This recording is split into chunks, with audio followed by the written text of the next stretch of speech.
Okay, hopefully you've got a good understanding of chapters 1 through 3, and you're beginning to understand how the operating activities section of a statement of cash flow works.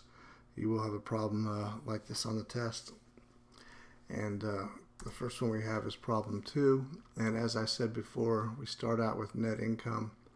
And net income was $21,452, which was given to us at the bottom of the problem. And then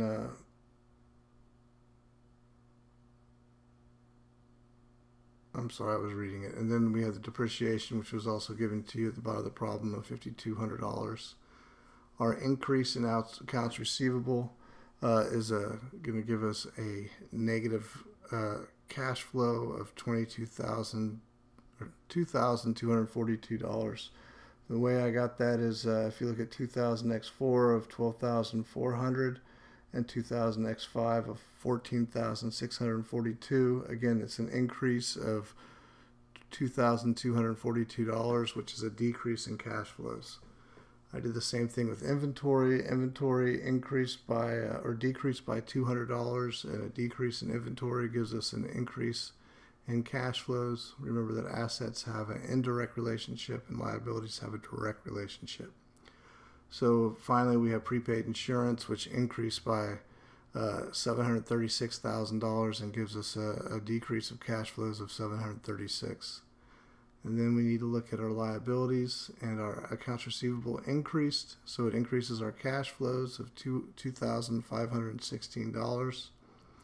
Our accrued expenses decreased by $238, which again, liabilities have a direct relationship, so that decreases our cash flow by $238, and then an increase in taxes payable of $451. So our net cash flow from operating activities is $26,603.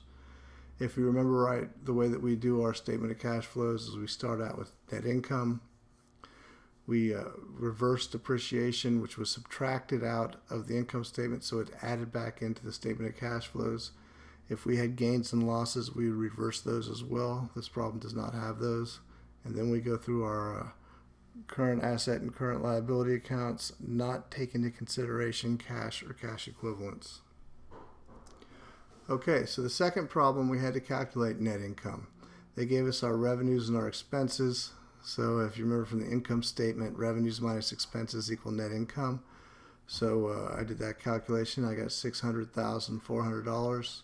I added back my depreciation of $75,200.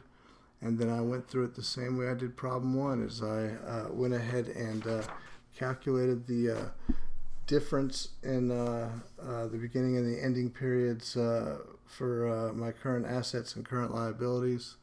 And if you look at accounts receivable, for example, it decreased from the beginning and ending period, which increases our cash flows. And what I did is I wrote the decrease and increase over on the left column as I did on the last problem. And then I went ahead and did the calculations over on the right column. And when we do our math for this one, we have a net cash flow from operating activities of $689,700.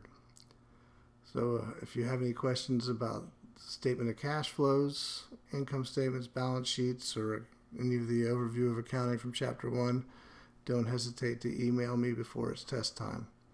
And I'm glad we've completed the first module. I will tell you that this is the most difficult module as far as different concepts being tested at the same time. The other modules will have a lot of like concepts in them, so it's not going to be as challenging. The other thing I will tell you is that if you weren't successful on this test, that doesn't mean you're not going to be successful on later tests. Because in managerial accounting, we're going to look at different concepts in each module, and they're going to require different skill sets and understandings. So you should be obviously if you do great on this test, you should do great on the others. But if you're challenged by some of these concepts, that doesn't mean that you're not going to be successful in the later modules. Thanks.